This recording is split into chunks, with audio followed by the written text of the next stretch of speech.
大家好，我是 Luna，现在要来讲解的是光感表现篇的光线与情绪的联动。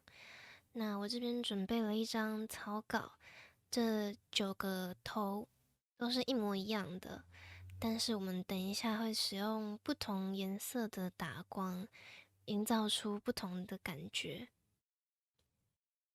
那我们先看第一排。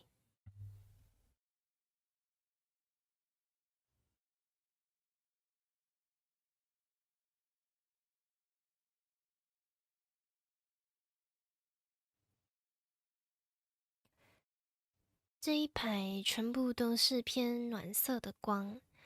那暖色光的第一个效果，就是会让角色拉近观看的人的距离，增加现实感。那最左边这个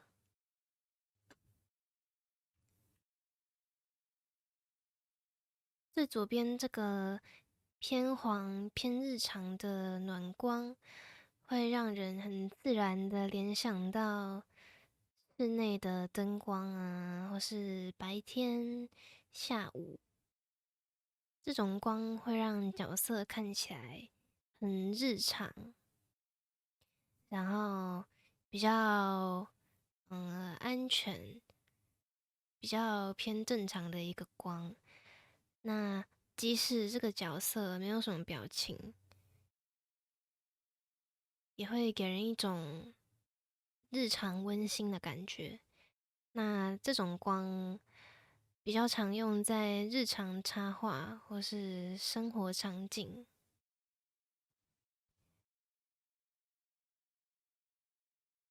再来，中间这颗偏橘一点的暖光，它比刚刚那颗还要多了一些橘调。那他的情绪会变得比较浓，像是站在夕阳下，你可能会觉得这个角色有一些心事想要讲，或是有一些情绪。这种光，这种光容易让人联想到他有事情想说，或是内心有心事，但它还是暖光，所以不会让人感觉到疏离。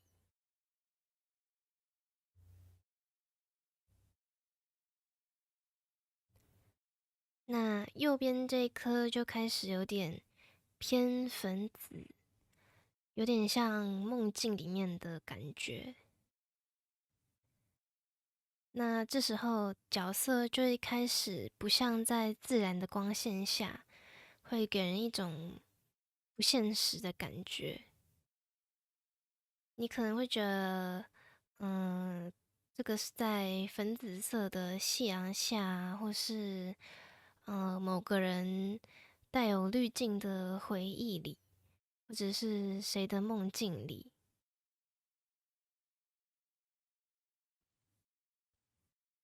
角色看起来已经有一点疏离感了。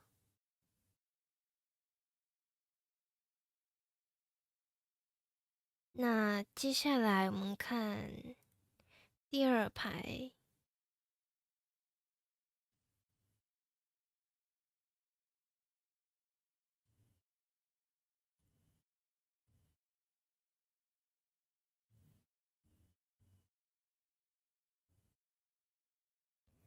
第二排开始是冷光，那有没有觉得这3个角色像是站在赛博朋克的城市里？因为只要光一变光，因为只要光一变冷，角色给人的感觉就会立刻不一样。那左边这颗，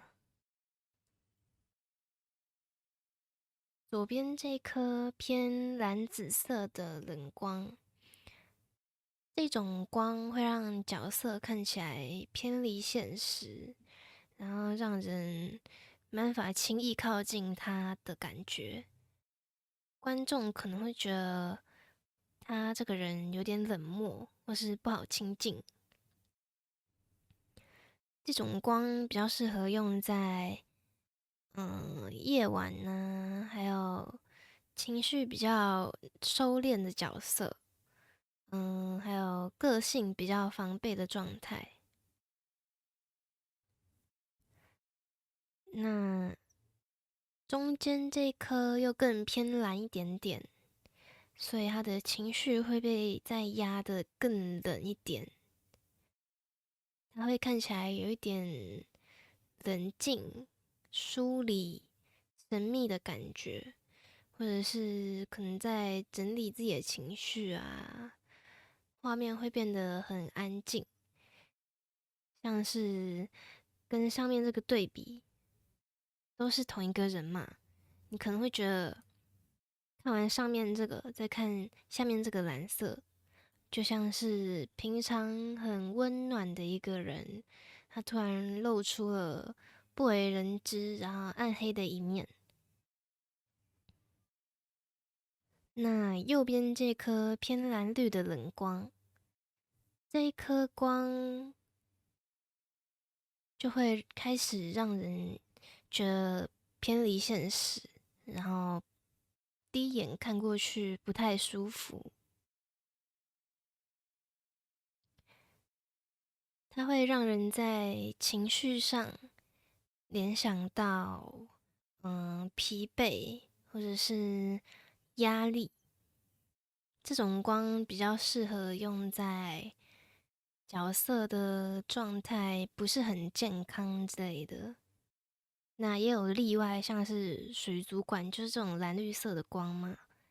那你的角色在水族馆里，它不太会是心理生病之类的吧？他通常是来逛街或者是来约会之类的。那我们接下来看第三排，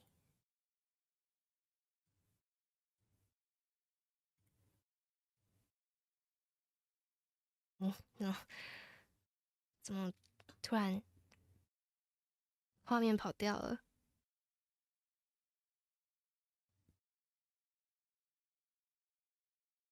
好，最后我们看第三排，那这一排的共通点是彩度高，但是它给人一种能量很低的感觉，让看的人第一眼看过去不会是觉得舒服的。那我们在使用色彩增值图层，那我们在使用色彩增值图层的时候，如果选的颜色越纯，会让观看的人觉得越不贴近现实，给人一种虚幻的感觉。像这三颗光，就给人一种不太舒服的感觉，因为它现实中不太容易出现。我们现在换一个饱和度低一点的，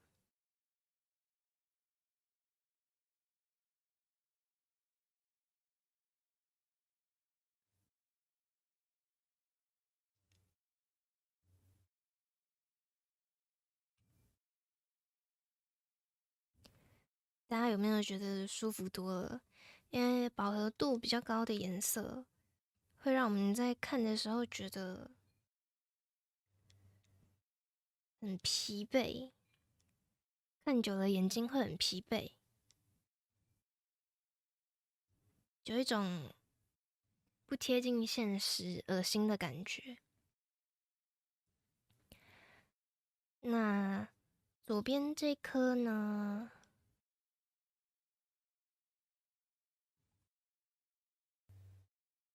不知道大家看到左边这颗会想到什么场景？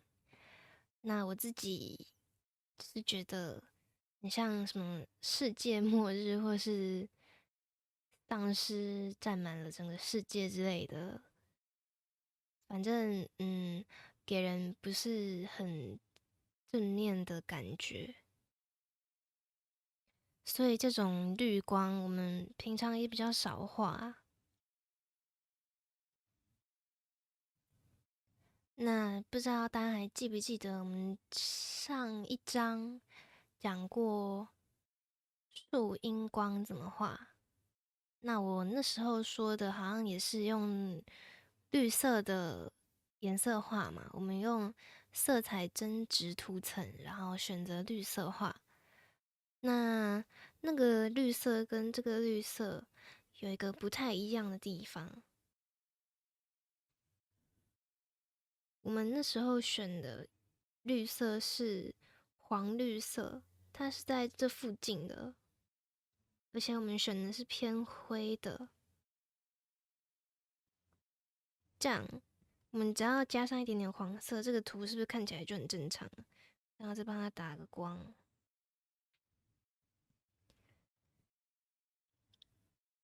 这样是不是就比刚刚那个纯绿色还要正常很多？其实绿色的光不是少见，是纯绿色这种饱和度高的纯绿色比较少见。我们很多环境光都是会带一点绿色的，但它可能是黄绿，或者是水族馆里面的蓝绿，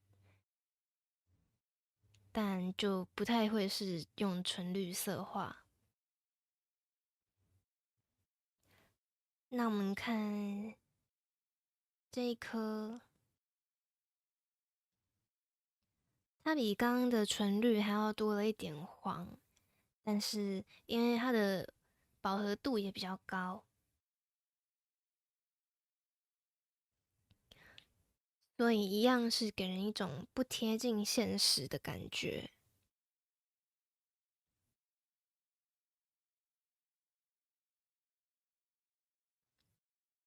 那最右边这一颗也是，它虽然也更偏黄了一点，但这种绿光都会让人觉得很像世界末日。我们可以，如果想画绿光的话，我们可以用之前讲过的覆盖涂层，然后选择其他颜色，像是黄色啊、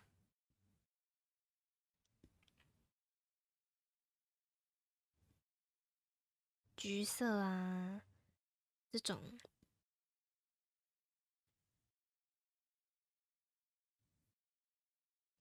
我们的绿色里面只要带一点黄，就会让人觉得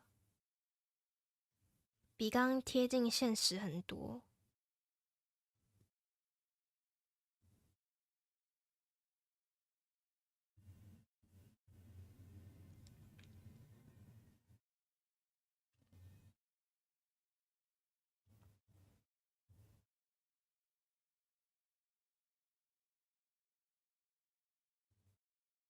像最左边这颗，是不是已经开始像是站在树荫下？然后中间这一颗像是站在丛林里，右边这一颗已经像是左上，所以我们只要用这个覆盖涂层稍微改变一些它的色相，它们就会变得更贴近现实。其他光也是一样，都可以在皮肤的地方稍微扫一点橘色，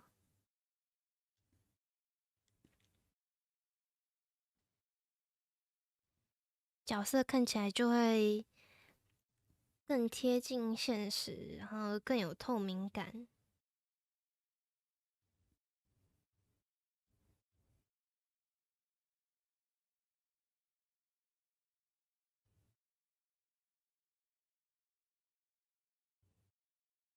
那我们光感表现篇就到这里，接下来我们会进入色彩应用篇，会告诉大家一些配色的技巧，还有我们会把我们光感表现篇教的这些氛围光应用到我们最后的完成图。那我们这一章就先到这里。